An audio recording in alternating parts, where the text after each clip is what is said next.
So, yun, no? So they are more comfortable using the digital tools. So, another key aspect is, yan, multitasking and attention spans. So ito pong mga Gen Z, ang galing nilang mag-multitasking pagdating sa technology. Mag-o-open sila ng ganitong application at the same time i-open nila yung ganitong application, no? However, meron pong hindi medyo maganda, no, na naidudulot yung technology sa ating pong mga Gen Z. So, the attention spans, na very short yung kanilang attention span. Gusto nila yung instant, no?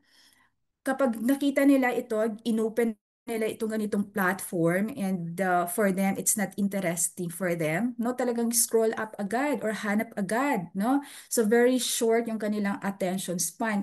And this characteristic, find it talaga challenging sa mga educators, no? Kaya as educators, no, kailangan natin talagang mag-design ng mga engaging and attention-grabbing na mga teaching methods, knowing that our Gen Z learners has that short attention spans. And kapag meron tayong short attention span, that will lead into the next. Anyway, unahin natin to, no? So, use of technology and learning. So because our Gen Z learners, they have that ability to navigate variety of software, tools, devices, and with remarkable ease, they prefer to learn using the technology. No? So they expect technology to be integrated sa kanila pong educational experiences. And they also value practical hands-on learning opportunities that utilize technology. At alam niyo po ba ang nakakalungkot dito sa ganitong senaryo? Good, no, sa ating pong mga learners living in urban areas where technology is readily available at ang ganda nung kanilang mga internet connections. But us, no, sa mga rural setting ng mga educational institution, this one is so challenging, no? Especially po dito sa ating po sa Bangsamoro region. And hopefully, no, so sana is makahabol tayo doon sa advancement of technology para ma-meet talaga natin yung needs ng ating mga learner. Okay, so that was the first, no, na key characteristic ng Generation Z learners natin. So technological fluency. Now let's move on to the second key characteristics. So they are pragmatist and they love collaboration. Ganun po talaga. Tama po talaga yung sinabi niyo po kanina doon sa ating activity. They love to work as a team. So pragmatism, meaning gusto nila yung mga practical approach sa mga problems. No? They have that ability to think in a practical way to solve kung ano yung mga challenges na meron sila, no? In seeking solutions effectively and efficiently. And they value teamwork and recognizing the importance of diverse perspectives and collaborative effort. Mas nailalabas nila yung galing nila kapag hahayaan natin silang magtrabaho with the team, with their peers, no? Kasi yun po yung isa sa mga characteristics po ng mga Gen Z learners. So ano po yung mga key aspects? Bakit sila naging bakit they are pragmatism and they love collaboration? So yung mga Gen Z learners natin, they values learning that is directly applicable to their lives and future careers. So, gusto nila lahat na ginagawa nila contextualize kung ano yung applicable sa kanila, no? Kapag they find it, hindi ko naman to mapapakinabangan sa future or hindi ko naman to mapapakinabangan sa totoong buhay. So, hindi masyado sila interested doon. But, kapag nakita nila na, uy, this is something applicable to me, no? So, mas gusto nila yon.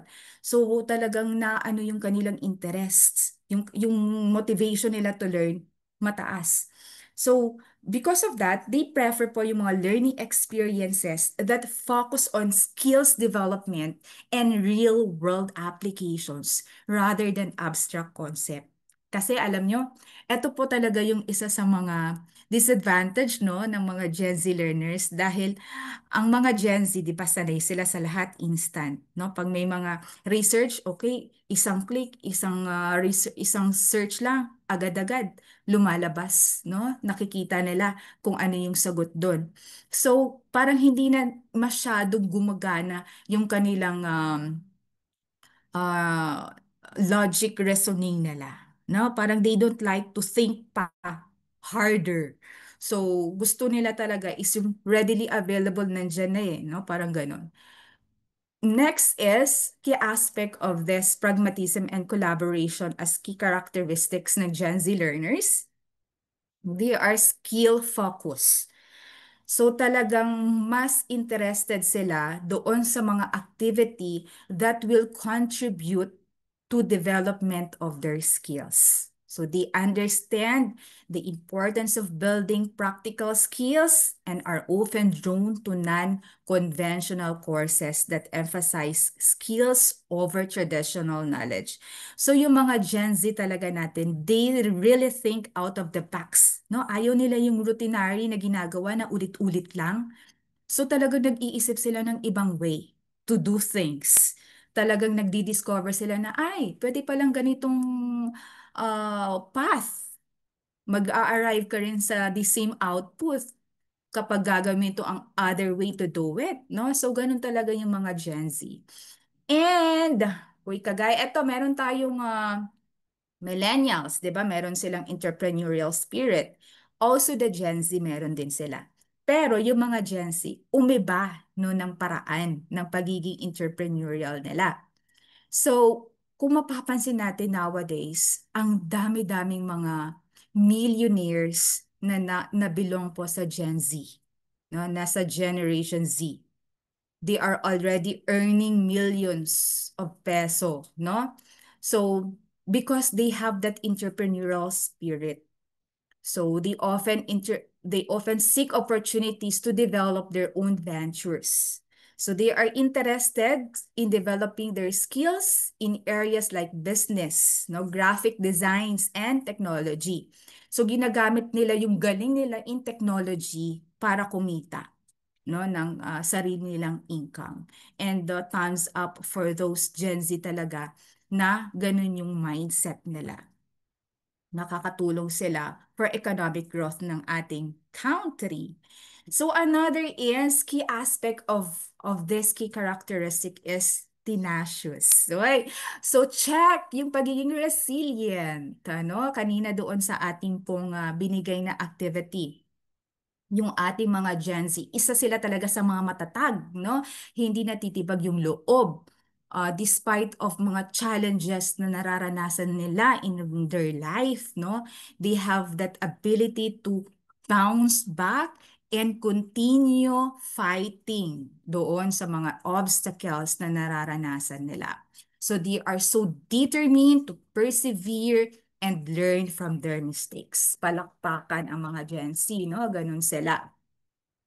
And, ayun, diba? Kasi kanina, no, nabanggit natin yung collaboration. So, they are active and collaborative learner. So, ibig sabihin po nito, hindi po uubra yung mga activities natin in school na solitaire, na nag-iisa lang siya, no? Yung kanya-kanyang activity.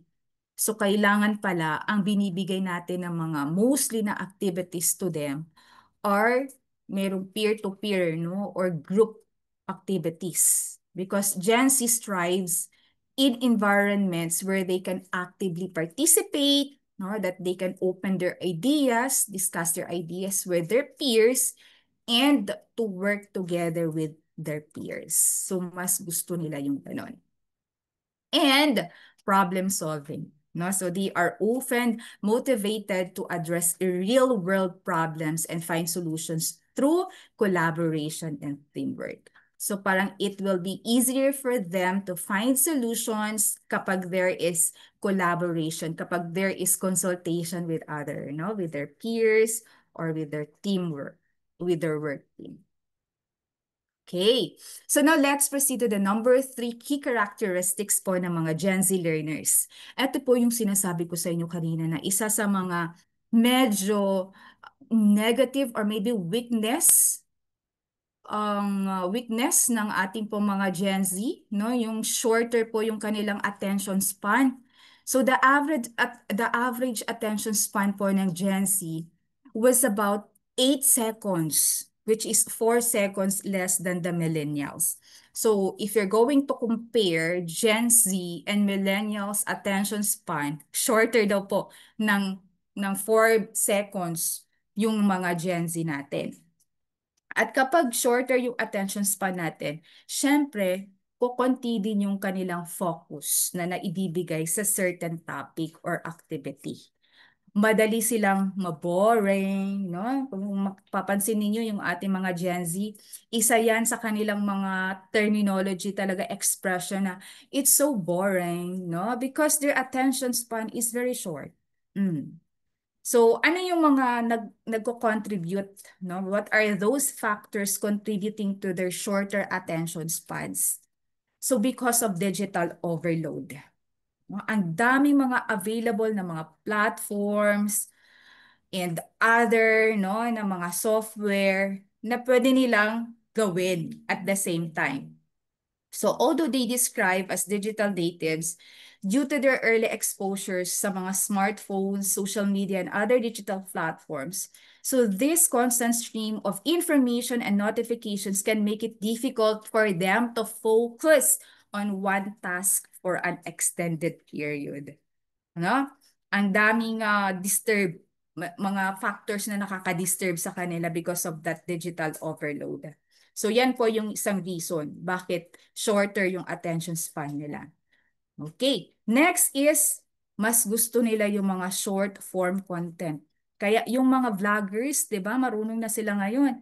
Instead na 5 minutes yung kanilang content, ginagawa lang nilang 1 to 2 minutes, no? Kasi yung ating mga audience, mostly na mga Gen Z, ayaw nila yung masyado mahaba na content, no? They like yung mga short form na content.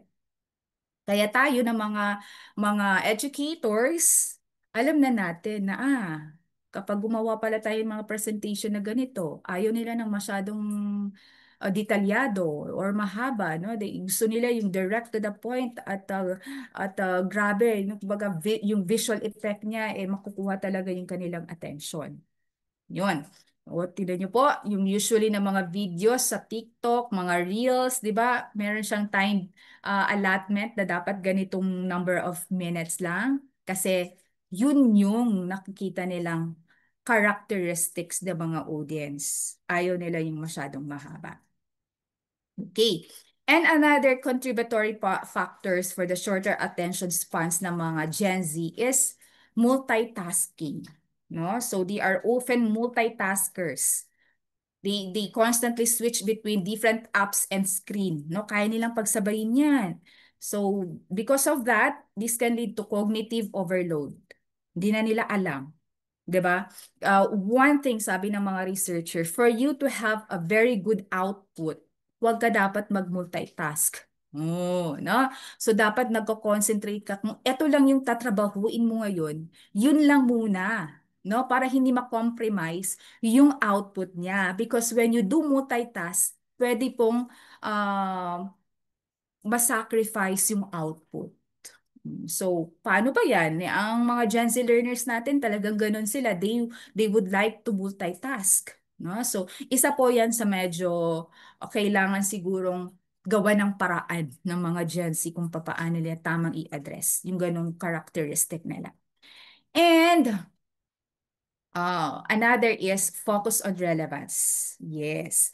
Yung mga Gen Z students, are most likely to be engaged with learning materials if they see it relevance. Kung hindi, talagang skip. No? Hindi nila bibigyan ng panahon, ng atensyon kapag nakitaan nila na hindi naman to magiging kapakipakinabang sa real future ko. No? Parang ganun. Kaya naman, teachers should try to connect classroom content to real-world application. No? So one way to motivate our our learners, no, kapag nag-introduce po tayo ng topic or lecture sa kanila, is kailangan ma-pinpoint natin how can they use that to the real world situation, no, so that they will appreciate and eventually mabibigyan nila ng focus and interest yung introduce natin na topic for them. Okay. So number 4 na po tayo na key characteristics ng Gen Z. They are visual learning preference. They prefer visual learning. No? So nowadays, it's good that our educational institutions talaga meron na silang mga technology that they can use. No? May mga smart TV na sa mga rooms, no? That they can utilize. Kasi yung ating pong mga Gen Z learners, mas natututo sila through visual. So they find it easier to grasp information presented through images, videos, infographics, and interactive simulation compared to traditional text-heavy methods. So kung maalala nyo tayong mga millennials, no, going back, hindi sa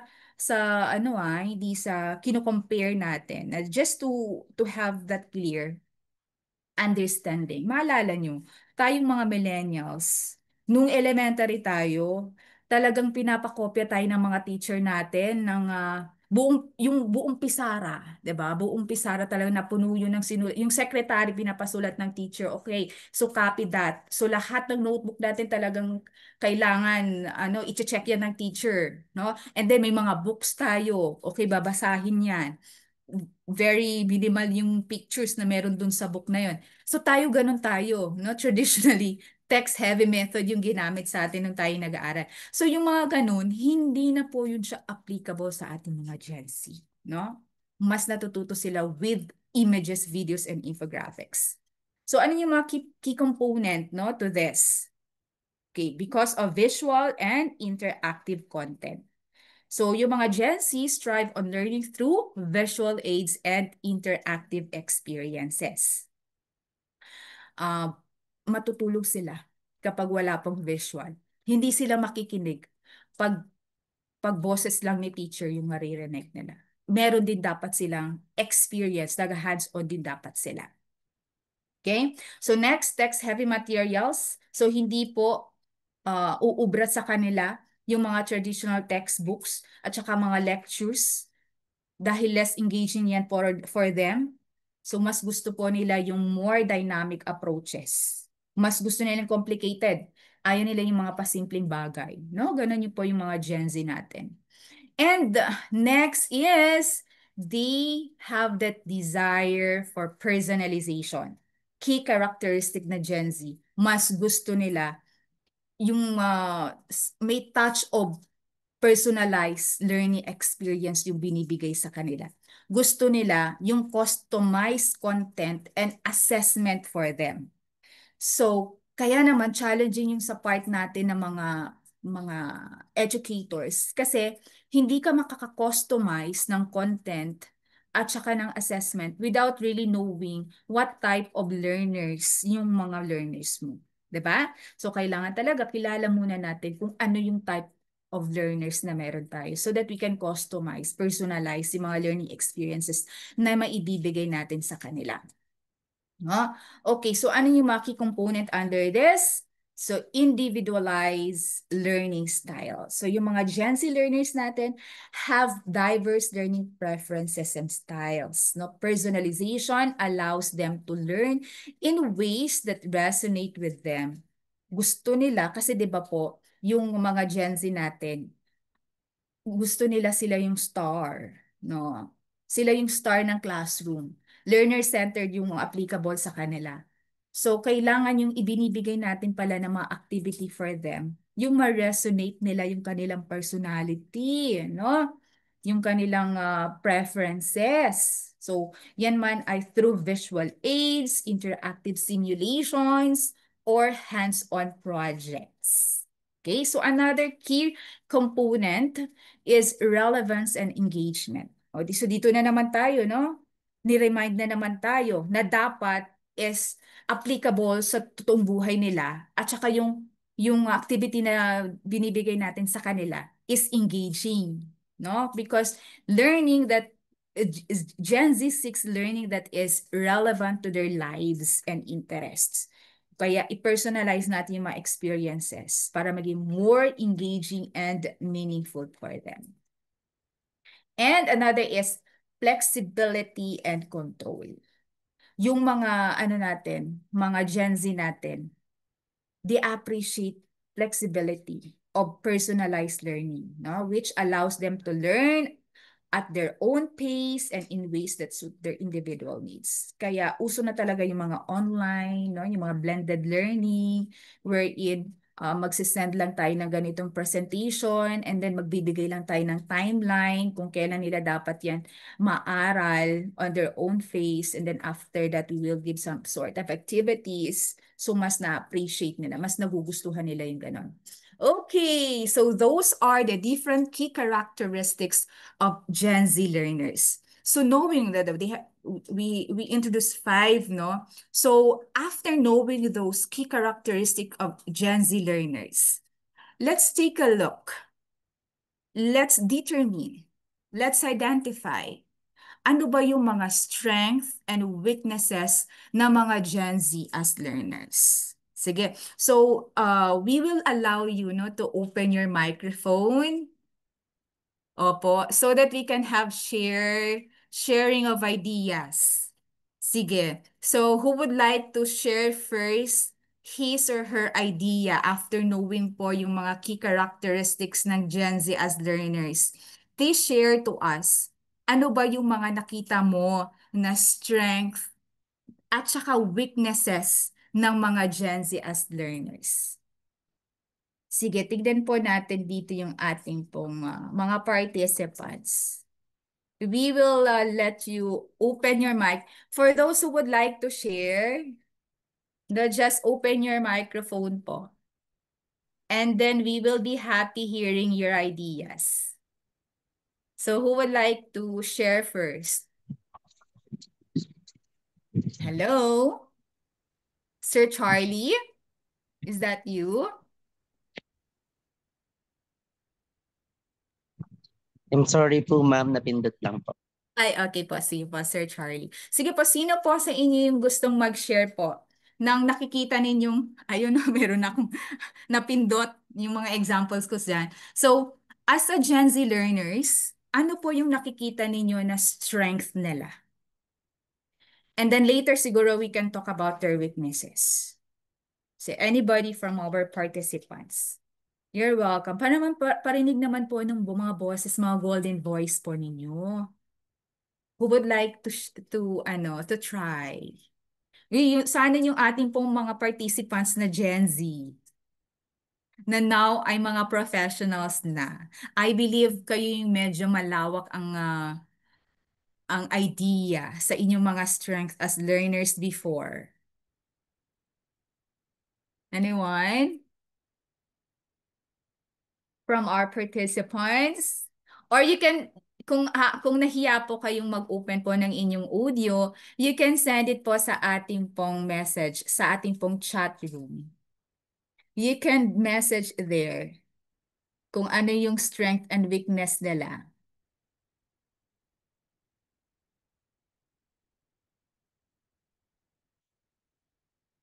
So I will be waiting for your ano po, responses.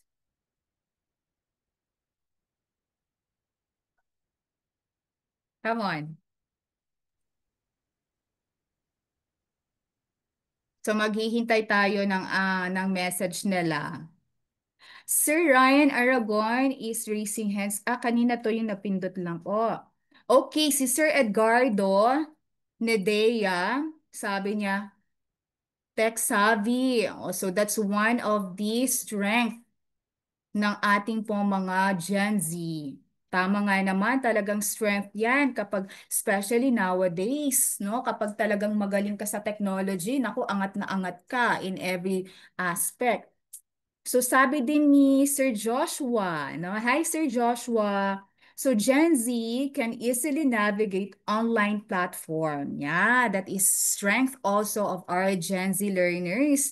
Madali sa kanila, no, na mag-navigate online. Alam na alam nila which platform or apps yung applicable sa ganitong type of say research or problem. Si Sir Jerome, no, adaptive. Okay, another strength no ng ating pong mga Gen Z.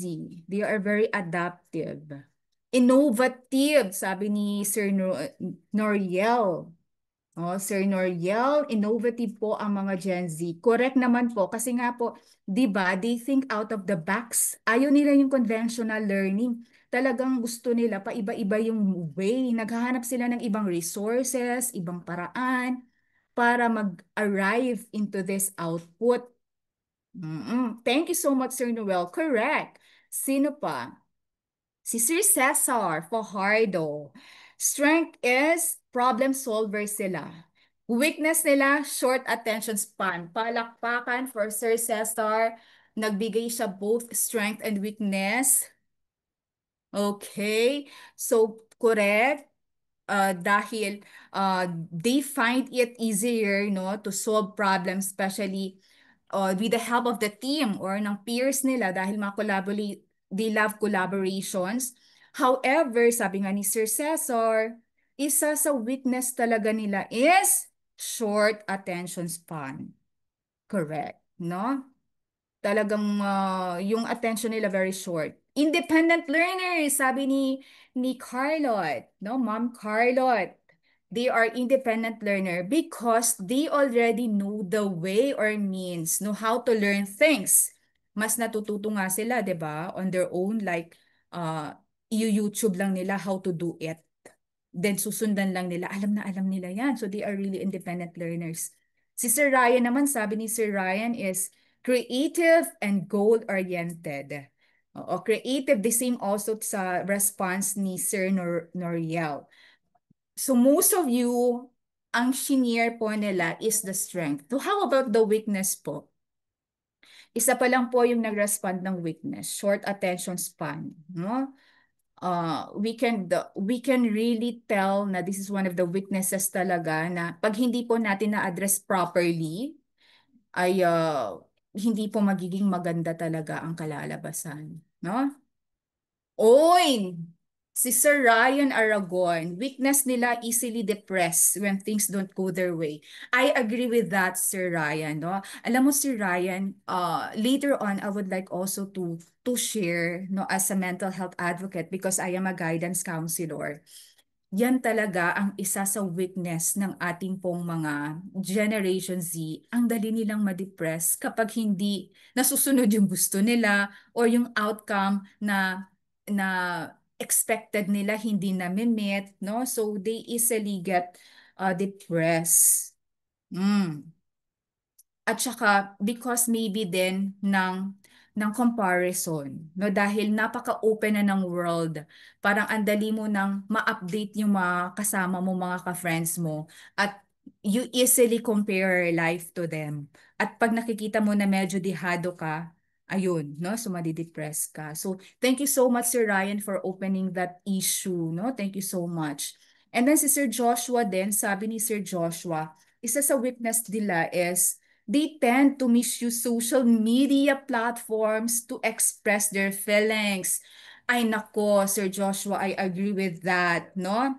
So dahil very expressive sila, no, yun yung characteristic nila, very expressive sila. So ginagawa nilang outlet yung mga social media accounts nila to express their ideas. Na kahit yung mga personal problems nila, sinishare na lang din nila doon, which is hindi siya maganda, no? Kasi ang mundo ay punong-puno ng mga judgmental na people. And yung mga people sa social media, they don't care naman, no, sa mga problema mo. Minsan sasabihan ka pa na niya, deserve, no? So ganun talaga. So si Sir Jerome, sabi niya weakness din nila yung easily react on things or too impulsive. Naku, ang galing. Tama po yan, Sir Jerome, no? Parang they don't think million times before clicking.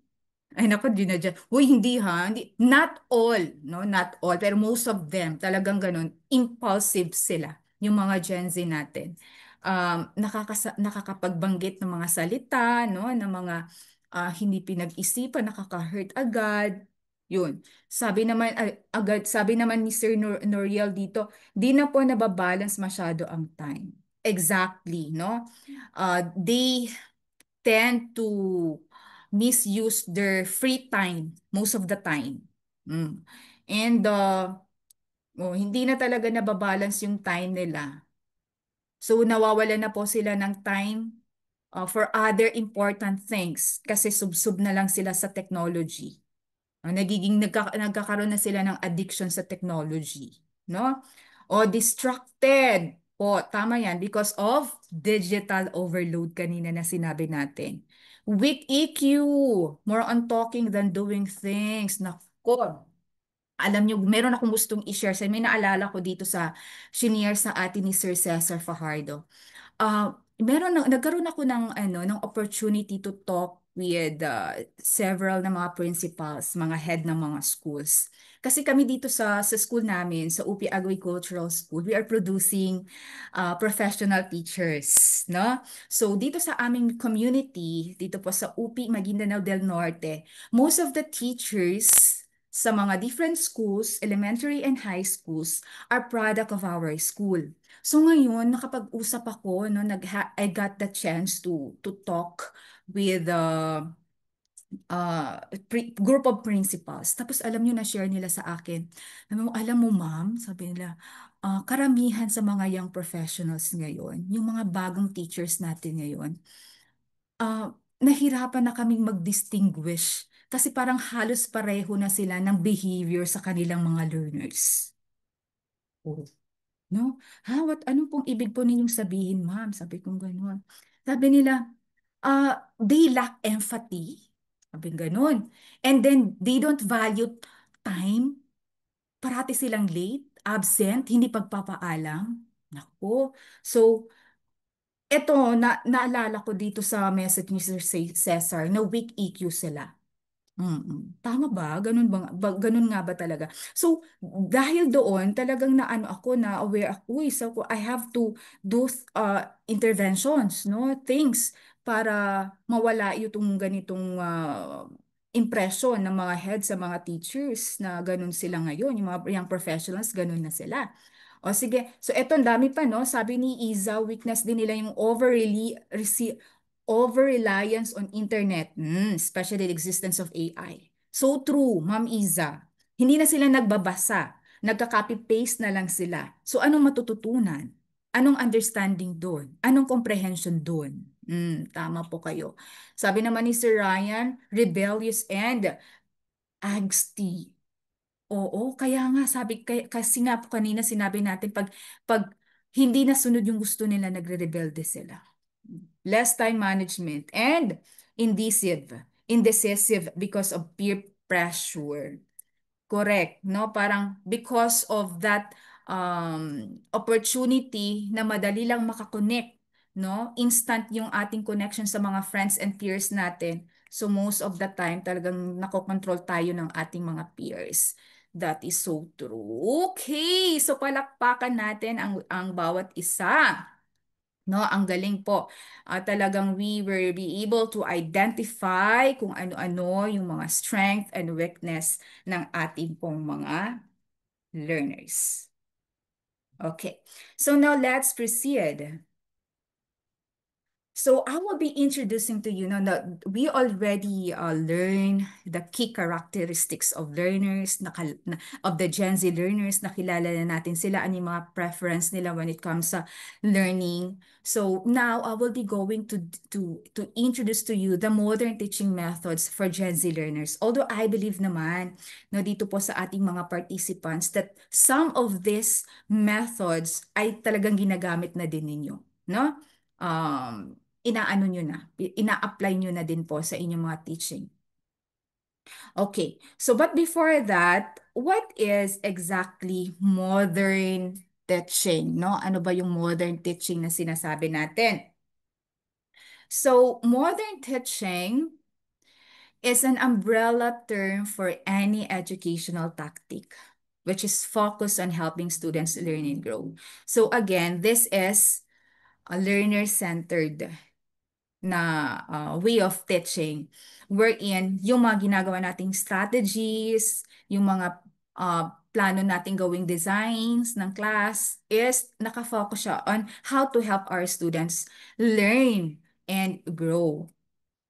Okay, so compare naman, no, as compared to traditional learning, yung traditional learning kasi, it requires students to recite information, no, memorize, kung ano yung nasa books, kung ano yung nasa syllabus, and then kailangan maipasa yung rigid exams, no, mga modern learning. So itong modern learning takes more constructivist approach compared doon po sa mga traditional learning na more on memorization, no, lack of understanding. And this means that students are actively involved in learning to build and apply actual knowledge and skills. No, yun po yung pinaka-aim ng modern teaching methods. So, why are modern teaching methods necessary? Bakit importante? Bakit kailangan? So first, because through modern teaching methods, it helps meet the educational needs of students in the contemporary era. So we are doing this because we learn that Gen Z learners are like this. No, ito yung kanilang characteristic, ito kanilang preferences. So we have to do something to meet their needs.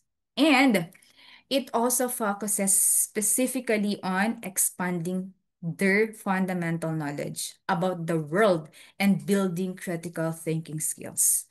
Yun yung pinaka-aim natin, no? How to expand their knowledge and how to develop their critical thinking skills. And lastly, why modern teaching methods necessary?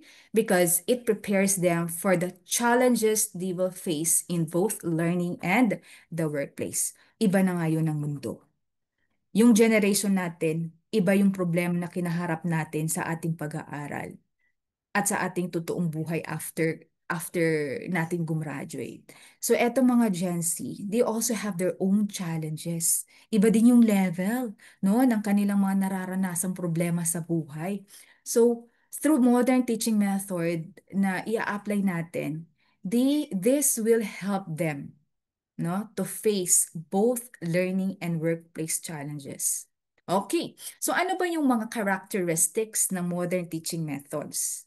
Okay, so para medyo, ano na, although alam ko, alam nyo na to, no? Kung ano ba yung mga characteristics ng modern teaching method because I believe most of you really applying na already the modern method teaching. So first is learner-centric yung ating modern teaching method. Nakafocus po siya sa learners. Ang bida ng classroom, ang bida ng learning, teaching and learning activity ay ang ating mga learners. Unlike before, na ang bida ng classroom, ang bida ng teaching and learning activity ay ang mga teacher. No? Okay, ako ang teacher, kayo mag-adjust. Ito yung gusto kong output, bahala kayo. No? So, ganun. Pero this time, no. Learner-centric siya. Ang mga estudyante, talagang dapat binibigyan natin ng what do you call this? The opportunity, no, to shine on their own way. Magiging facilitator of learning tayo. So tayo yung mag-a-adjust sa ating mga learners. Next is task-based or activity-based po ang modern teaching method. Kung ang traditional is more on lecture, memorization, no, mastering of whatever. So this time sa modern teaching method natin, more on performance, no? May mga task talaga na ibibigay. Instruct yung mga students through activities and mga specialized na mga task. And resource-based po by engaging the use of different helpful projects materials. So here, we are helping our learners how to be resourceful. Dahil hindi natin binibigay yung exact na ito lang dapat ang gagawin, no? Ito lang dapat yung instruction. So bibigyan natin sila ng kumbaga kalayaan, no? To think and to find ways to identify other resources in arriving the expected output na gusto natin.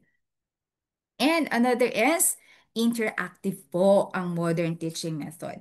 Kung dati, traditionally, ang teacher lang ang nagbibigay ng learning, no? One way yung learning and teaching activity na nangyayari. This time, sa modern teaching is two-way interactive na. Hindi lang two-way, hindi lang teacher to learners. Even learners to learners also learn from each other, no? Nagiging interactive po yung ating learning. So how?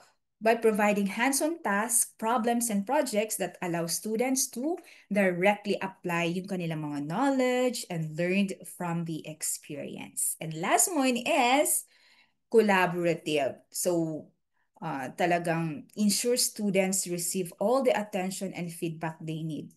Kaya importante talaga dito sa ating pong mga Gen Z learners na yung immediate feedbacking, no? Gusto nila agad-agad nalalaman kumusta yung kanilang performance. Dapat chine-check agad ni teacher at nagbibigay agad-agad ng feedback, no? Hindi na papaabuti ng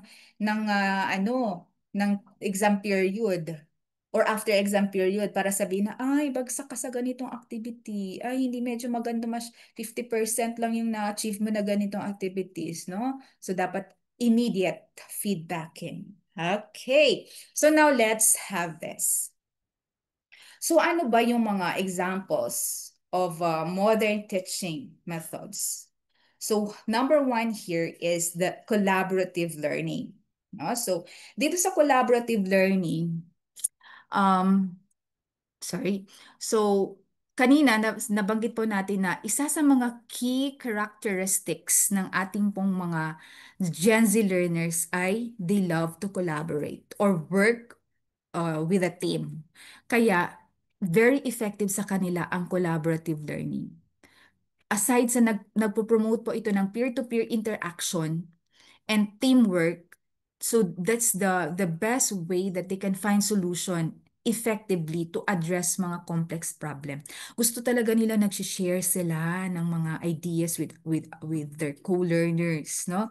So through collaborative learning, it also helps students improve their cooperation. It will also expose them to different ideas and diverse opinions. And it also allows students to address misunderstanding and clarify misconceptions to reach more meaningful conclusions about the issue they encounter. So, because of that, mapapaisip tayo ngayon, no? Kung ganito ang topic, ano kaya ang pwede kong gawing activity that they can collaborate with each other?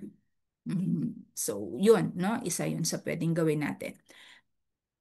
Collaborative learning. Okay. Another type, no, of modern teaching is ito pong modern teaching method is ito pong space learning, no? Space learning. So itong space learning involves teachers repeating course materials multiple times, and then magkakaroon po ng 10-minute spaces or break in between of that lesson hanggang yung student makomprehend niya yung topic and it's entirely. No? So, yung the space learning methods helps increase students' information retention while reducing their forgetting curves. Kasi nga po, di ba, ang isa po sa key characteristic ng ating mga learners ay short yung kanilang attention span. So, ibig sabihin, dahil short yung kanilang attention span, medyo nagkakaroon sila ng mga forgetting curves, no? Yung bago mo lang binigay na mga instructions or concepts or what you call learning, ganon. So, madali nilang na ano yan, na-forget dahil sa information overload that they have because of technology that they're engaging with. So, itong space learning will really help them, no? So, yan, meron pong 3 phases of space learn design. So, present it or present the topic. It can be through online or classroom lecture, and then you do the recall activities. It can be through quizzes or assignment or other pa na mga form of recalling that information. And then after that, understand, no, how can they apply learning to a problem or task or to the real situation. Okay, so that's space learning, no? So parang meron na tayong idea na kapag ganito ang topic, okay, so I can apply the ganito. So next is the flipped classroom, no? So ito namang flipped classroom, it involves having students study new material or content at home by themselves. So for example, magpapadala tayo ng modules or activity or video ba yan or uh, whatever na content, no? And then they will study that on their own, sa bahay ba yan or somewhere. And then practice the materials at school, essentially reversing the typical school homework paradigm. So meron ditong pagkukumpara sa traditional classroom and flipped classroom. Sa traditional classrooms, so instructors prepares materials to be delivered in class. 'Di ba? Yun yung traditional talaga. Then students listen to lectures and other guided instruction in class and take notes. And then homework is assigned to demonstrate understanding. So that was the traditional classroom setting. Now, kapag flipped classroom siya, magkakaroon ng pagbabago, no? So yung instructor records and share lectures outside of class. Pwede niyang i-share through whatever platform ba yan. And then students watch or listen to lectures before coming to class. So pag-aaralan niya sa kanyang sariling pamamaraan. And then, kapag dumating na sa klase, i-devote, i-apply yung learning activities sa more higher order thinking task. And then after that, students receive support from instructor and peers as needed. Magkakaroon na ng discussion, no? Magkakaroon na ng sharing of understanding doon sa particular topic na yun. Okay, and then next type of modern teaching method is itong self-learning. Kasi 'di ba sinabi niyo po doon kanina, strength ng Generation Z is self-reliance sila, no? They are independent learner. So kaya naman akma sa kanila itong self-learning method. Kasi this will encourage them to follow their curiosity when learning new topics. Kasi marami ng platform to do own research on that particular topic, no? They can YouTube it, no?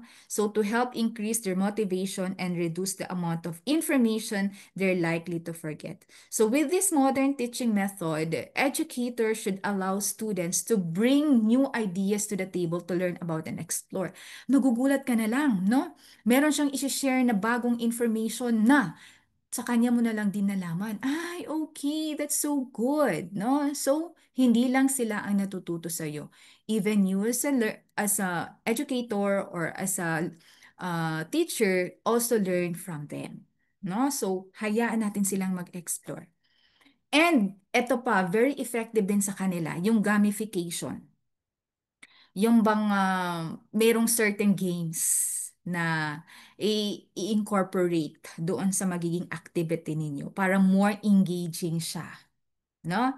So dito, yung mga learners natin, they will learn but also at the same time having fun, no? So they are also more likely to remember what they've learned. Kasi kapag pag binigyan natin, no, pag nag-incorporate tayo ng mga activities na they love it, that they enjoyed it, so tendency is the more that they will remember it. Ito yung ganitong idea, ito yung ginawa namin. Uy, nanalo kami sa ganung activity. So they will easily remember that. No, yung retention is mas maganda. And yung ating mga Gen Z, naalala nyo, yung isa sa mga characteristics nila is, di ba, they love yung mga visual learning, yung mga infographics, mga videos, no? Kasi mas effective sa kanila yung VAK, na visual, audio, and kinesthetic. Dapat i-combine yan. Hindi lang through visual, hindi lang through audio or kinesthetic, dapat combine. Sanib sa sila. So, etong VAK teaching method involves educating students through three of their primarily sensory mediums, no? Para to help them learn and retain critical information. Ah, so we see to it na tayong mga educators are very good, pleasant sa kanilang paningin. Oh, no? So wag din natin kalimutan na mag-bake up konti, no? Maging presentable yung ating ah, itsura, no? Kasi mas magugustuhan nila 'yan. Magsuklay, no? And of course, the way we talk, no? Yung ating audio, kailangan makakot ng kanilang attention, especially elementary, no? Elementary teachers, dapat magaling kang magdrama, dapat artista ka. And of course, kinesthetic, no? With all the actions and with all the other activities that they can engage. And another, no, na effective sa kanila is itong crossover learning. And this is already um, kasama, no, sa curriculum ng ating K-12, especially yung mga senior high school, no, may mga immersion sila wherein they are sending sa mga agencies or mga uh, offices na they are um, with themselves, engaging doon sa mga trabaho na ginagawa doon sa agency na yon, no? So that is what we call crossover learning.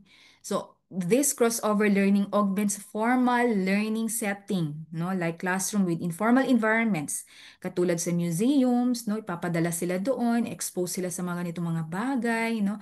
Aalamin nila yung mga ganito ganyan. Sa mga seminars, no? Maganda din pala yung mga elementary pupils, ipa-seminar natin sila, no? We will invite speakers in certain topic, no? And other after-school destinations. So the idea for students to absorb new information while applying what they've learned in the classroom, no? So parang yung natutunan nila sa classroom, ma-apply nila dun mismo sa environment kung saan sila papupuntahin. No? Very nice talaga tong crossover learning.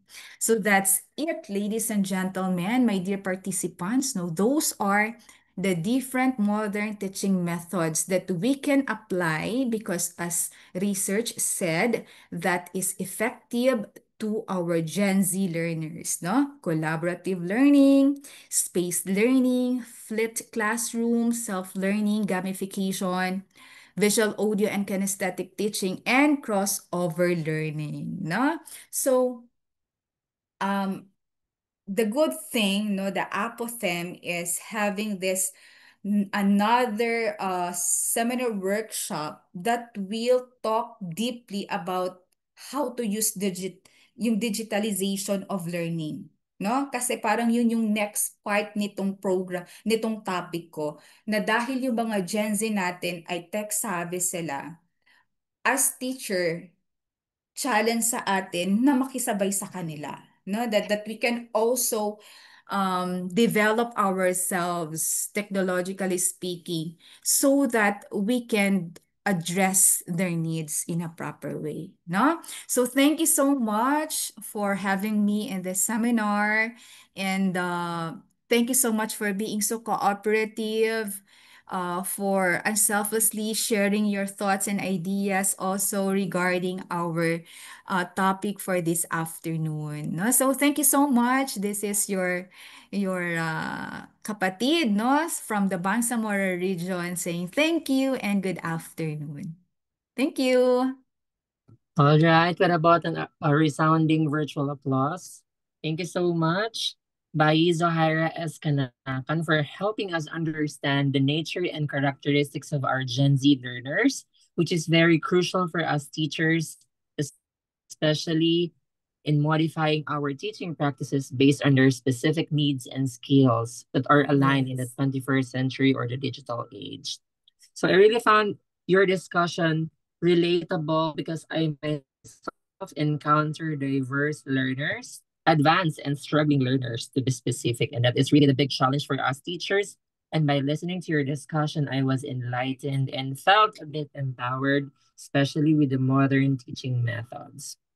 So this time, since our speaker ended up her discussion already, I believe that the participants that we have in this platform are coming from different institutions. We have teachers from CHED, we have teachers from DepEd, and also we have teachers from private institutions. So let us maximize this time while we are, for us also to have excuse me, firsthand experience asking from our very profound guidance counselor. Of course, I know we will be, some of you might be asking some advices on the problems you encounter in school. So may I ask our participants to post your question on our comment box or on our chat box, or you may directly ask our speaker about the problems you encountered, and probably you might ask some advices from.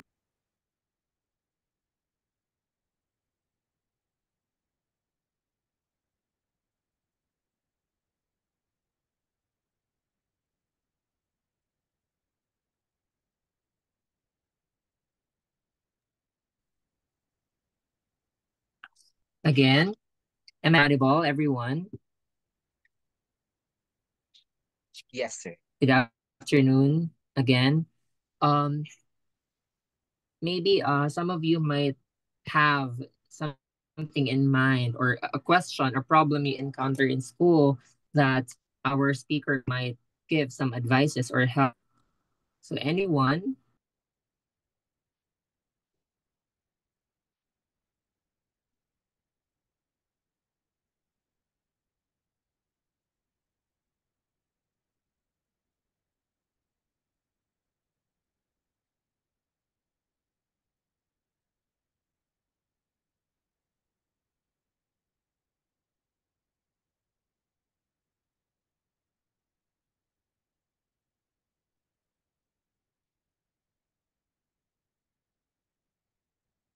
Okay, anyone who want to ask question, or who wants to ask advice from our guidance counselor, Ma'am Zohaira.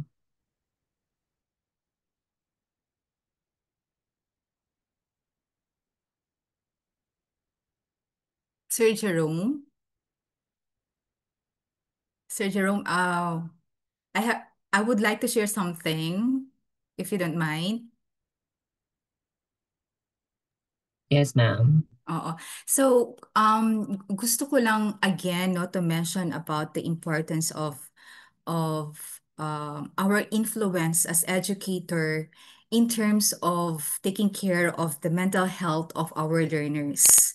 Um, if we can notice, no, most of our learners have that difficulty dealing with mga challenges that they have, no, especially sa kanilang educational endeavor.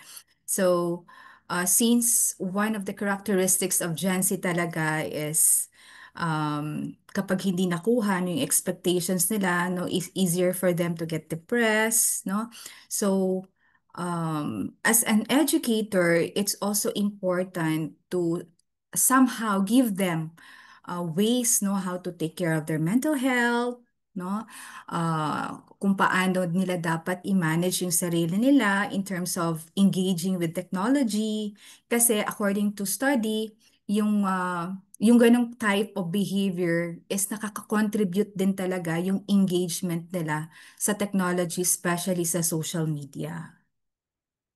Mm. Okay, thank you, ma'am. So siguro okay, we have here from Ma'am Anna.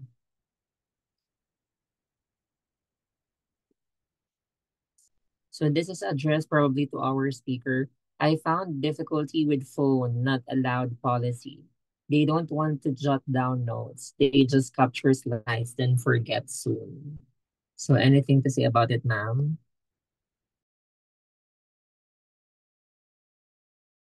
Yes. No, so this is one of the challenges that we are facing as mentor, no, as educator talaga.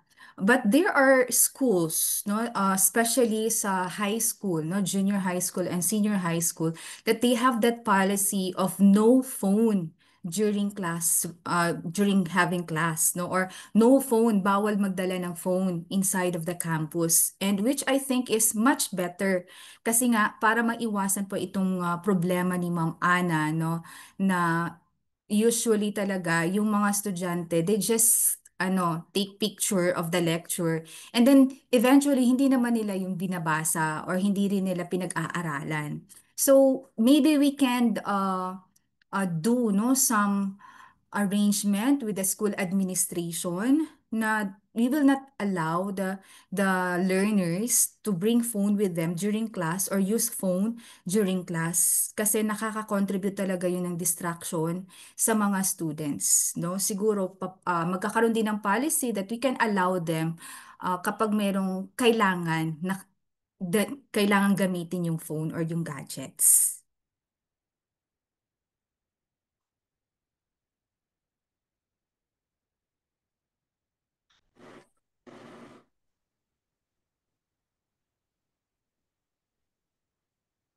Thank you so much, Ma'am Ana, no, for sharing that po. Thank you, ma'am. May I just add something about that regarding the um, phone policy, no? Because we Mm, all know that we are already in the digital era where we can no longer control the impact of technology, and we have to admit that, no? mm-mm. And uh, continuously denying its pervasiveness is already a sin, no, in the educational field. While we advocate an advanced technology, and we advocate also technology integration in the classroom, and yet our policy still hold, no, our students liable for using mobile phones. Now, how can we, like temper the use of mobile devices or technology or what, or this kind of technologies? Now, it's very important to have in place a stringent policy Mm, on the utilization. Kasi without the policy, again, it's a recognized maxim, no, in law, that nolum crimen, nolum pena sine legi. Meaning, when there's no crime, I mean, when there's no law, there's no crime, no? mm-mm. So meaning, if we do not have a stringent policy in our schools, then it is neither allowed nor disallowed to use mobile devices. So if we wanted to disallow students to use mobile technologies, then we have to put in place as a mechanism on how uh, this will be enshrined in our institution. Also, given that sabi nga natin yung mga Gen Z, they are digital natives, no?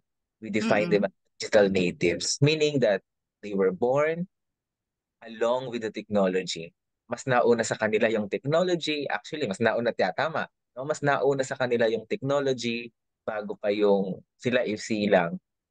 Given this, ibig sabihin, no, wala talagang ibang choice yung mga bata ngayon kasi even at home, ngayon as we observe, no, yung mga ah, mas bata, even at home, alam agad nila, no, as early as, no, 1 year old or below, pinapanood na ng mga Peppa Pig, Cocomelon, Mm-mm. di ba? Mm-mm. So, before going to school, they were already exposed to technologies. So kaya, ang nangyayari when they go to school and we try to limit their utilization of these technologies, medyo nagre-resist yung mga bata because nasanay po kami na gumamit ng technology. Then all of the sudden, ililimit kami, no? So here comes the role of educators that as a second parent, 'di ba? So kaya nga as a second parent, kailangan pumasok tayo doon na we discuss, no? We discuss it with them kung paano ba talaga siya gagamitin properly inside the classroom, for example, even in your syllabus, for example. I myself also teach in the tertiary education, and I already included that in the syllabus or classroom policies na they can use their mobile devices and I can make use of their mobile devices as a tool, a learning material for them, and a teaching material for me. For example, like if I have a quiz, I allow them to access it through Microsoft Forms or Google Forms using their devices. So ako yung gumagamit nun, hindi technically ako yung gumagamit, hindi sila. 'Di ba? Parang it's a borrowed learning gadget, parang ganun po. So it's again, my point is we have to have a written policy, no? A written policy on that. Kasi if not, no, yung behavior, yung teaching again, yung teaching philosophies natin, we will stick with the traditional teaching philosophies without minding yung mga factors ngayon like yung technology. Mm-mm. That is how we redefine no our philosophies. So yun lang po yung point ko. Thank you so much. All right. So thank you, Sir Jay, for adding to the um for adding that information to our dear participants. So we have another question from Sir Ryan. How can we best address the cognitive and affective needs and issues of the Gen Z learners without compromising the achievements of the 21st century skills and competencies? Ma'am Zuhaira? Yes. Thank you so much, Sir Ryan, no? Nagsalam si Sir Ryan sa akin kanina, no? Waalay kumusalam. It's a sin, no?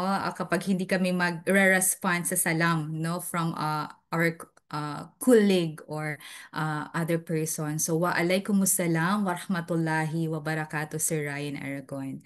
So, the question is, how can we address the cognitive and affective needs, issues of Gen Z? And this is very good topic or issue no being brought to us by Sir Ryan. Importante po talaga na ma-maintain natin no yung cognitive and affective needs maibigay natin sa mga learners natin without compromising yung achievement of the 21st century skills and competencies. So there are various ways no Sir Ryan no to still address cognitive and effective needs no. For an example no sa cognitive needs natin is yun nga no we can personalize learning, we can have that practical application no, and we can design activities wherein ma-develop yung critical thinking and problem ng ating mga students or learners. So that's on the cognitive side. And of course, hindi rin dapat po napapag-iwanan yung affective needs ng ating mga learners kasi nga nabanggit natin kanina na medyo mababa yung EQ no ng ating mga Gen Z learners. So isa pa yan no, kailangan din talaga binabalance natin na gumagaling ng ating pong mga learners at the same time bumubuti din yung kanilang kalooban. So sa affective needs naman as educators or as a teacher, it is so important na we validate the emotions of our learners, no? It's good kapag may open communication yung ating mga learners sa atin that they can share their struggles, no, their challenges, their problems, and still we are there to listen to them, no? So we can be their mental health support, no, and um, ma-feel nila that there is something na pwede nilang takbuhan. No? So, yun yung mga ilan lang sa mga simple way no, to address their cognitive and affective needs. Thank you, Sir Ryan.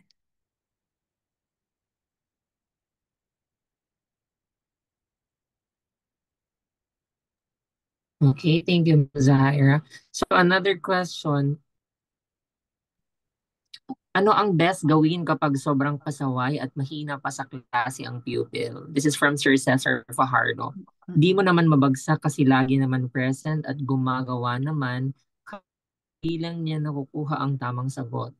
Ginawa mo na ang lahat ng makakaya mo para maturuan siya pero di pa rin siya nag improve. Ma'am? Mhm. Yes, so this is a typical problem no of a teacher sa kanyang estudyante. So this time, eto na po yung i-activate na natin dito yung partnership ng home and school. So, we need to call the attention of the parents or of the guardian of the pupils kasi according po sa pag-aaral, usually po ng mga estudyante natin ng mga pasaway is they have that they are also emotionally disturbed, no? Maybe merong mga family problem, mga ganyan. So, we need to do also investigations kung anong klaseng anak ba siya sa kanilang tahanan, no? Ano yung kanilang setting sa family so that we can address first yung relying issue or reasons ba't ganun yung kanyang performance sa school, sa academics niya.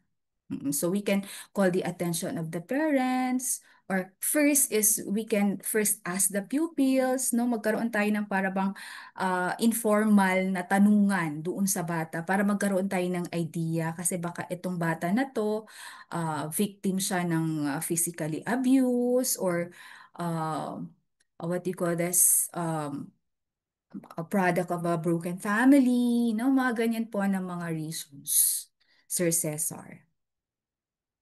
Okay, thank you, ma'am. So another, is it okay for students with ADHD or special needs who are actually intelligent naman to be included in regular classes and interact with other students? We're having difficulty assessing them, especially since some teachers don't recognize the child's potential, which often results in low grades because they're unable to complete the required outputs. Mm. Yung ADHD naman kasi, meron siyang severity, no? Meron siyang different level, ika nga. So, meron ding mga ADHD learners that they can cope up with the lessons or activities within the class. Although, hindi talaga natin maiiwasan that they also have special needs, no?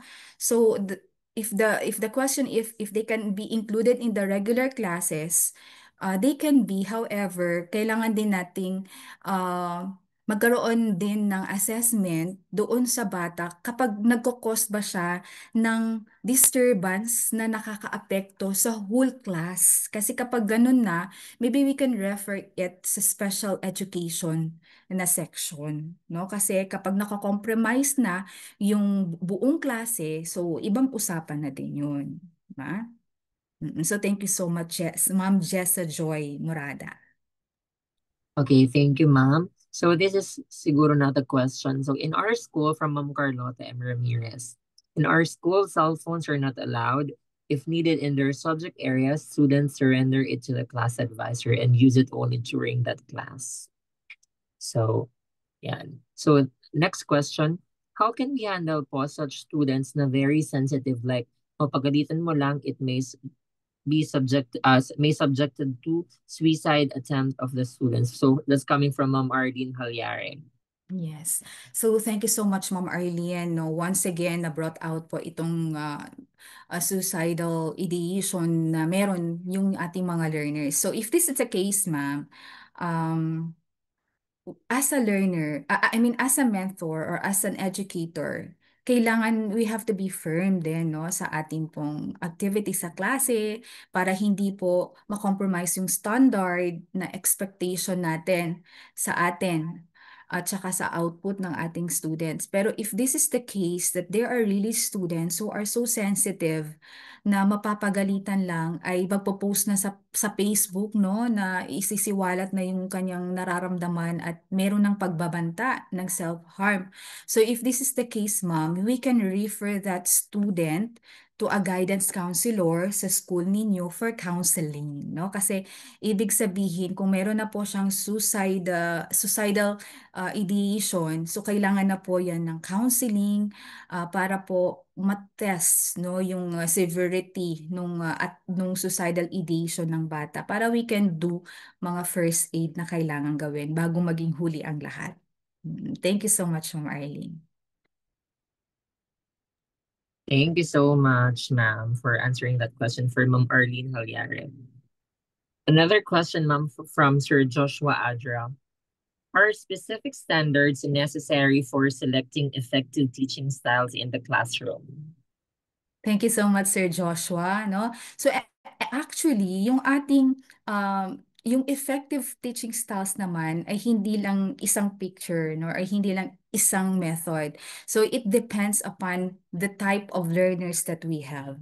Pwede namang iba, no? Pwede ding halo, no? Itong kind of methods, pwedeng paghaluin sa na ganitong method. So there are no specific standard naman na kailangan nating i-select na masasabi natin yun ang pinaka-effective na teaching style.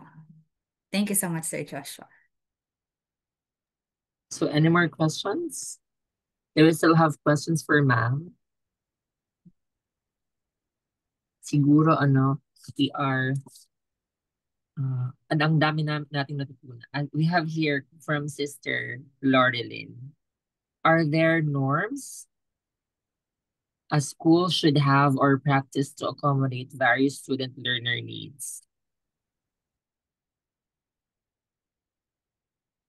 Okay, so Ma'am Maria Loreline, can you elaborate po yung gusto ninyong yung norm na, na minimin po ninyo? Can you give example po ng norm? Kasi, Be- yes ma'am.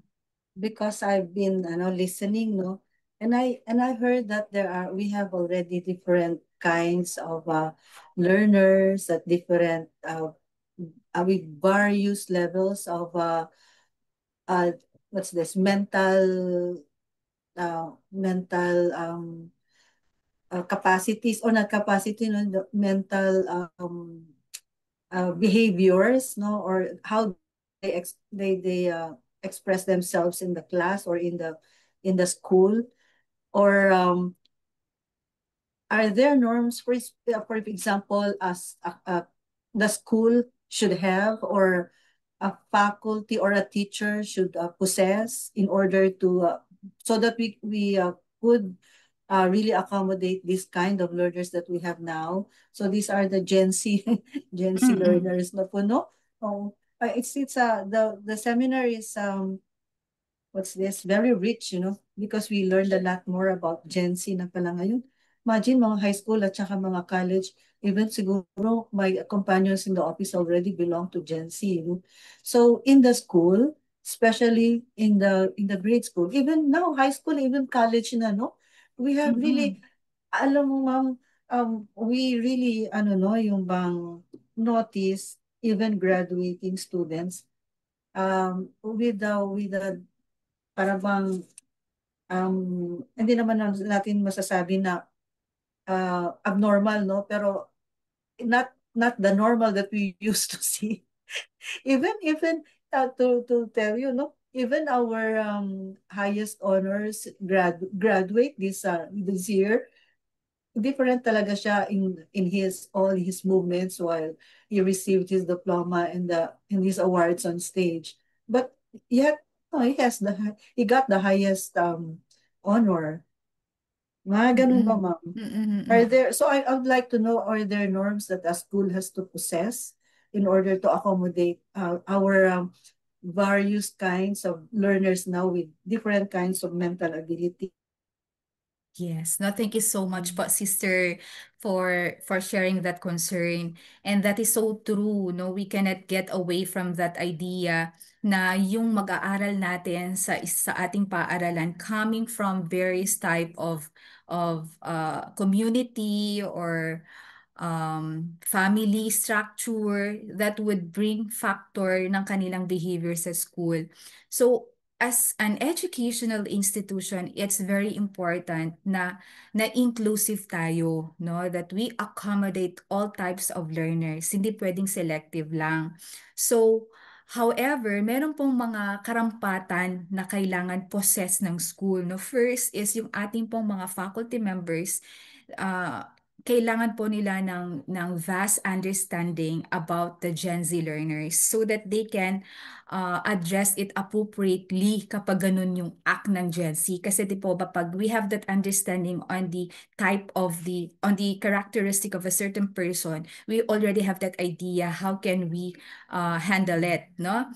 So, another ma'am, no, na kailangan natin is yung binanggit kanina ni Sir Jay na kailangan magkaroon din tayo ng clear policy sa school natin na panghahawakan natin because that will also form as norm ng students. Ano ba yung dapat taglay ng isang estudyante ng ganitong particular institutions, no? Nakalagay yan sa parang policy ng school, no? 'Di ba meron tayo yung objectives or the vision of the school or the what do you call this?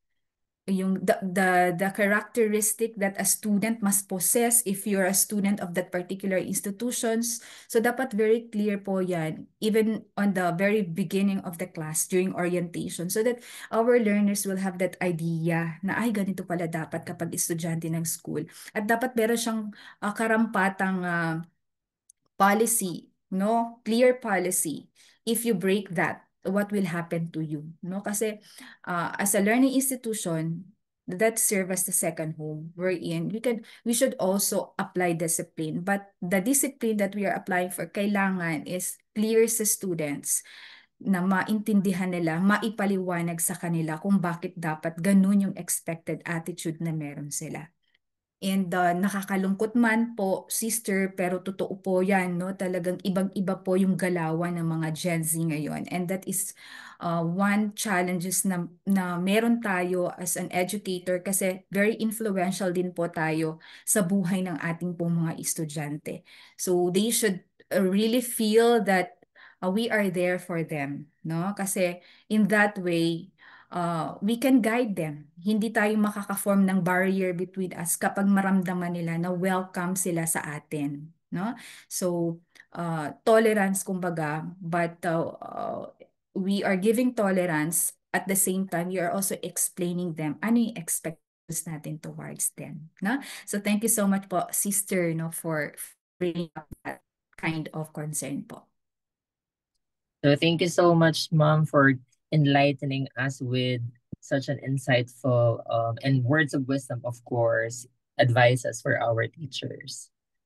So from Sir Ryan Aragon, formation programs can be of help po to help our Gen Z learners. So that's true. Okay, so do we still have questions for Mom? If we don't have questions, we thank and appreciate our participants who really shared their insights and also asked questions to our dear speaker. We have Sir Ryan Aragon. Thank you so much. Sir Cesar Fajardo, Ma'am Jeza Joy Morada Pelaez, Ma'am Carlota M. Ramirez, Ma'am Ardine Halyare, Sir Joshua Adra, of course, is Sir Lorilyn Santos. Thank you so much.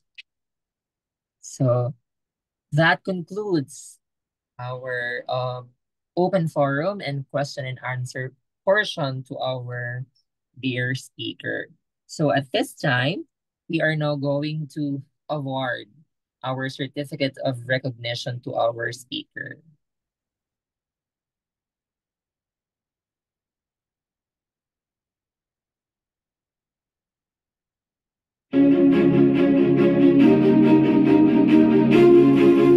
Citation reads, Apothem Learning Center, Professional Development for Teachers.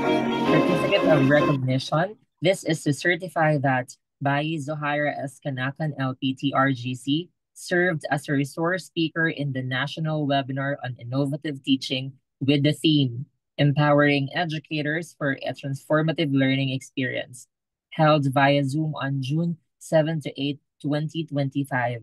This program has been approved by the Council for Professional Teachers of the Professional Regulation Commission, PRC, accredited under number PTR-2025-735-8677, awarded 6 CPD units and includes 12 training hours, credited toward continuous professional development. Signed, the Executive Director of Apothem Learning Center, Sir J.R.H. Leonidas.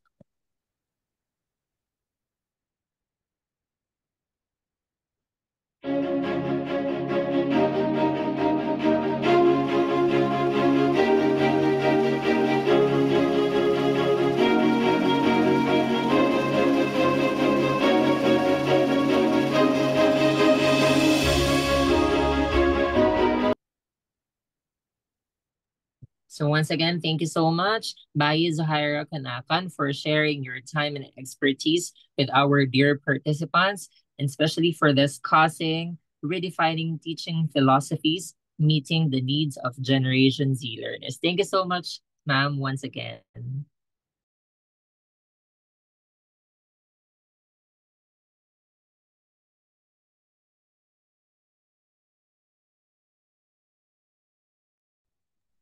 At Okay, this thank point you in so time, much.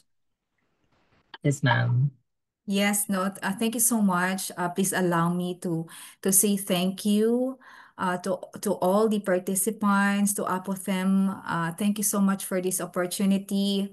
This is somehow a history for me. This is my first time becoming a resource speaker via webinar. So thank you so much for the opportunity and to all the participation that you have given. So once again, thank you and good afternoon po. Once again, let's give her a resounding virtual applause. Thank you so much, ma'am. We really learned a lot from your discussion. At this point in time, let us have Sir J.R.H. Linidas to discuss to us or give us orientation on the membership.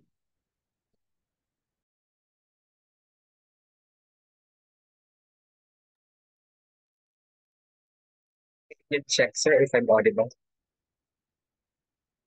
Yes, sir. So, umuulan na kasi dito sa area namin.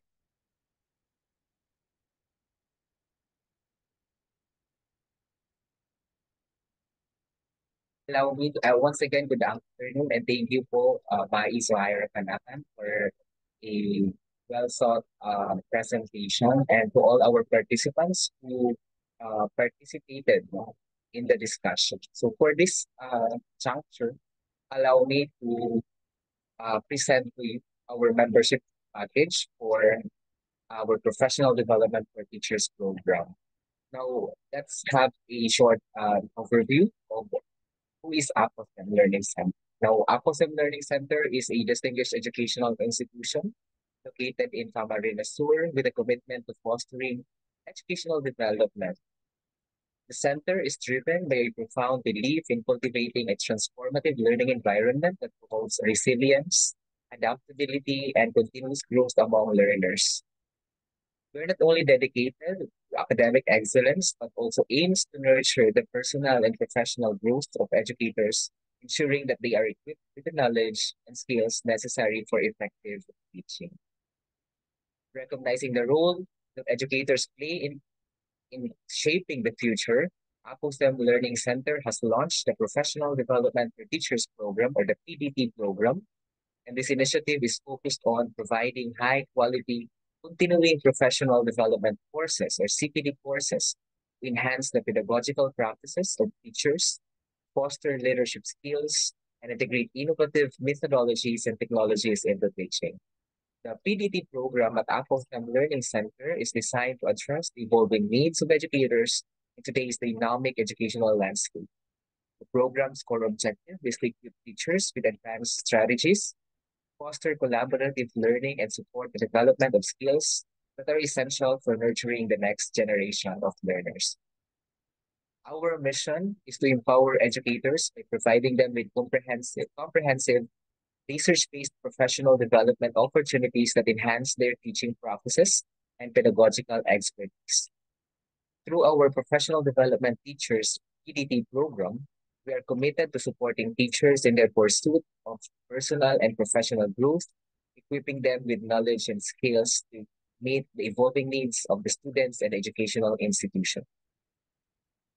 Our vision is to foster a community of educators who are inspired and empowered to become leaders in education. We aim to cultivate a culture where teachers, through continuous professional development, embrace lifelong learning, innovate their practice, and contribute meaningfully into the educational advancement of their students. Through our PDT program, the center aspires to create a transformative impact on education by fostering teachers who lead with integrity, inspire academic excellence, and champion global citizenship. Our professional development goals and objectives. Our goals, first, is to enhance educators' effectiveness. Second is to foster lifelong professional growth. Third is to cultivate leadership skills in educators. Fourth is to encourage innovation in teaching practices. And fifth, to support teacher well-being and resilience. The objectives are, first is to the development of advanced pedagogical skills, integration of technology in teaching, collaboration and networking among educators, enhancement of classroom management and student engagement, development of leadership capacity. Sixth is addressing holistic educator development, and lastly, compliance with CPD requirements. Now, as I've mentioned, that we are offering professional development for teachers program at Apple STEM Learning Center. Who can join the program? This program is open to all educators at all stages of their careers, whether you are a new teacher seeking foundational skills, or experienced or seasoned teachers aiming for leadership roles or further professional growth, or school administrators and those seeking to engage in educational leadership positions. Joining the Professional Development for Teachers program offers you more than just CPD units. It's an investment in your career, growth, teaching effectiveness, and professional network. Here's why you should join. First, of course, is to earn CPD units to fulfill your licensing requirements by engaging in a high-quality, impactful professional development. To advance your career, gain leadership experience, serve in influential roles, and increase your professional visibility. And expand your network. Build valuable relationships with fellow educators, education experts, and key decision makers in the field. And lastly, leadership development. Take advantage of opportunities to serve as a leader, presenter, or co-chair in educational committees. Here are our membership packages and benefits. Apple STEM Learning Center offers 3 dynamic membership packages designed to meet varying needs and goals of educators. Each package provides different levels to access to webinars, discounts, networking events, and leadership opportunities, and more. The 3 dynamic membership packages are basic membership, costs 500 pesos, standard membership of 1,000 pesos, and a premium membership which costs 1,500. The benefits are you will be able to attend free webinars per year. For basic membership, 1 free webinar. For standard membership, 1 free webinar. Also, for premium membership, 2 free webinars. We'll also be receiving certificate of attendance with CPD accredited units, a membership certificate in the program, discount on in-person professional development or for face-to-face programs or seminar workshop. You have for basic membership, 10% discount, for standard membership, 15%, and for premium, 20%. For high demand webinars also, for a premium membership, you will gain a priority registration for webinars. And an opportunity to participate in technical committee. For standard membership, you can be a facilitator of a webinar or a face-to-face training. For premium membership, you may take the leadership roles, such as organizing and leading training for a specific area. Inclusive invitations to networking events for standard and premium membership, and priority registration for high demand events for premium membership, and the duration of each membership package is 1 year. So on how to join, we will just be sending the details of the membership package for our professional development teachers program. If you are interested, then you may email us at Apple STEM Learning Center. If you fail to receive or the email that we have sent to you, you may check your spam inbox or your promotions folder, because some emails ay nakakapunta doon sa spam or either in spam or in the promotion folder. That would be all for our professional development training, professional development for teachers program, and I hope you take advantage of this opportunity to be a member of our community. Thank you so much. Aside from that, I'll also be promoting since a while ago, we have been talking about how to manage students' behavior, misdemeanor inside the class. On June 21, 2025, there will be another webinar on positive discipline and DepEd policy alignment, of which I'll be the discussant of the said topic. This is also a PRC accredited webinar with 5 CPD points. And for those who have attended, for all of us here inside the Zoom meeting, since you've attended the first webinar, or the webinar that we are holding right now, you can access this lecture on positive discipline for only 500 pesos. A discount of 300 pesos is already given to all the participants on the webinar on innovative teaching. So I hope you take advantage of this. We will be discussing here in general how positive discipline be employed inside our classrooms, and policy alignment in the Department of Education, specifically the Child Protection Policy, or the CPC, and relevant laws pertaining to child protection. So I hope that ed teachers will be taking this opportunity to learn more and deepen their understanding about child protection policy, and how, of course, the child protection policy that we will be discussing is not to be used against our students and not to be used against ourselves, as teachers, but to to harmonize how we can make use of the DepEd policies as also a guard against arbitrary ng mga parents, or abuse of the child protection policy. Kasi hindi naman siya against sa teachers, no? Sige po. Another in-person webinar will be happening on July 27 to 25 rather. 25 to 27 at Bicol University Pulangi campus in Albay.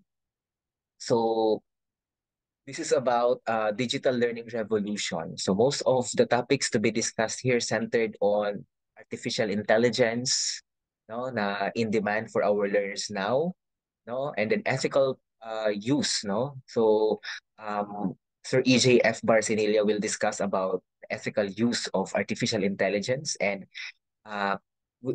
participants will be drafting a policy, their own policy for their classroom or for their institution, because Sir EJ is one of the students in the University of the Philippines who piloted the policy on use of artificial intelligence in the educational institution. So might as well grab this opportunity also to be immersed with our distinguished speakers and learn how to deal with artificial intelligence. Now, early bird registration is extended until June 30 until June 30.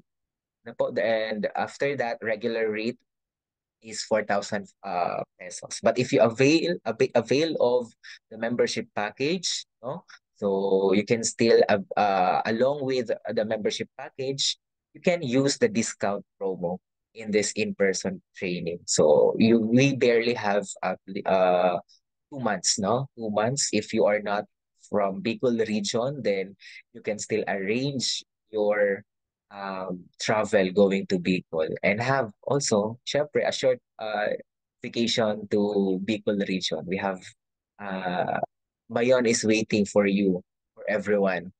So please, I am encouraging everyone to participate and join, and we would love to see you personally in our training for digital learning revolution. So that's it for my presentation. Thank you so much, and allow me also to took this opportunity to thank you for actively participating in this webinar session. So thank you so much, Sir Jay. So siguro naman po clear na yung orientation ni Sir Jay regarding the membership. So let us take advantage on for on the membership, especially that we are going to have more webinar and face-to-face seminar trainings and seminars sponsored or hosted by Aquatem Learning Center. So ako nga, Sir Jay, mag-register na kaagad ako ng membership. I will avail the premium para I will have discounts on the following webinars, of course. And especially our face-to-face seminar is or will be held at the Bicol University, Pulangi. So we welcome you, yung mga outside the Bicol region. Welcome to Bicol region. And welcome to see the beauty of Mount Mayon. Ayan. So,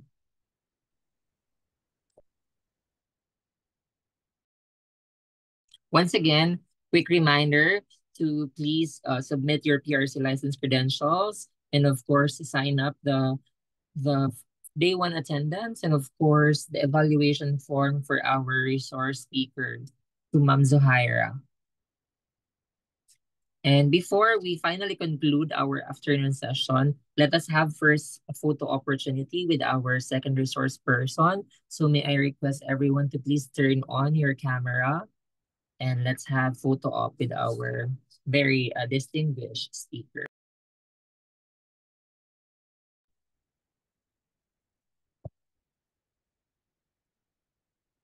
All right, so I will count. Everyone, lahat na po ba nakapag-open ng cam? Okay, 1, 2, 3, smile.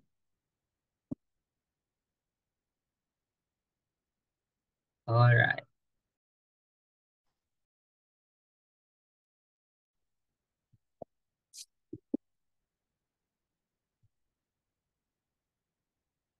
Again, before we end our session this afternoon, please do not forget to sign up your attendance. And of course, make sure that all the informations you will provide in the attendance are correct because this is the certificate that will be provided to you is provided with CPD unit. So it's a basic requirements for the PRC.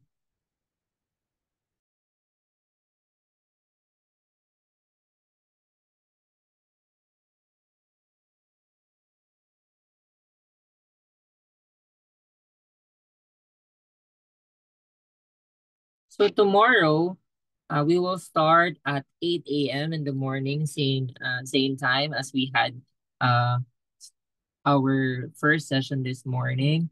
And of course, we will be having our last speaker tomorrow. We will meet our first and last speaker for tomorrow. We have Sir Francis Bandillas, our last resource speaker. And that would end at 11 in the morning. So hopefully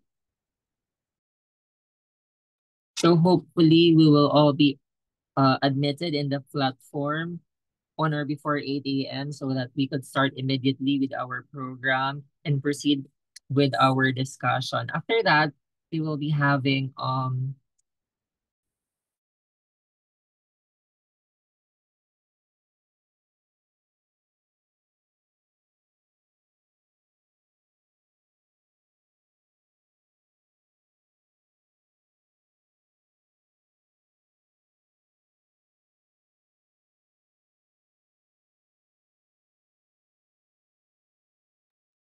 okay. So tomorrow, after our last speaker, we will be providing you with the assessment that's 30-item assessment, 10 items for each of the topics that were discussed by our speakers on the first day and on the last day of our webinar.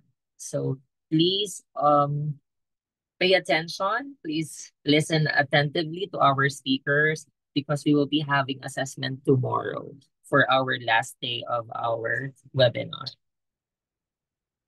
So if we don't have any concerns for this afternoon session, let me conclude. So as we conclude today's program, we hope that the insights gained today will inspire continuous growth in your teaching practices. Thank you so much for your active participation, and we look forward to seeing you in our future events. So once again, good afternoon, and thank you so much for participating in our national webinar on innovative teaching.